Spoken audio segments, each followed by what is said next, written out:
দরিদ্র প্রান্তিক ও ঝুঁকিগ্রস্ত জনগোষ্ঠীর দারিদ্র্য হ্রাস, সামাজিক বৈষম্য হ্রাস এবং জীবনযাত্রার মান উন্নয়ন নিশ্চিত করতে এবারের বাজেটে সুবিধাভোগীর সংখ্যা এবং মাথাপিছু বরাদ্দ উভয়ই বৃদ্ধি করার দিকে নজর দিয়েছি।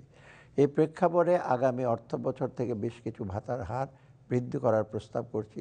এর মধ্যে কয়েকটি উল্লেখযোগ্য হলো বয়স্ক ভাতার মাসিক হার ৬০০ টাকা হতে ৬৫০ টাকায়, বিধবা ও স্বামীদের নিগৃহীতা মহিলাদের মাসিক ভাতা ৫৫০ থেকে ৬৫০ টাকায়, প্রতিবন্ধীদের মাসিক ভাতা ৮৫০ থেকে ৯০০ টাকায় এবং মা ও শিশু সহায়তা কর্মসূচির আওতায় প্রদত্ত মাসিক ভাতার হার ৮০০ টাকা থেকে ৮৫০ টাকায় বৃদ্ধি।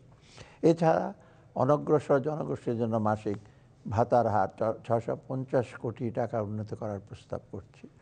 প্রিয় দেশবাসী, মূল্যস্ফীতির কষাঘাত থেকে প্রান্তিক জনগোষ্ঠীকে সুরক্ষা দিতে জানুয়ারি ২০২৫ হতে ট্রেডিং কর্পোরেশন অব বাংলাদেশের মাধ্যমে স্মার্ট ফ্যামিলি কার্ডের ভিত্তিতে ৫৭ লক্ষ পরিবারকে মসুর ডাল, সয়াবিন তেল ইত্যাদি নিত্য প্রয়োজনীয় পণ্য সরবরাহ করা হচ্ছে।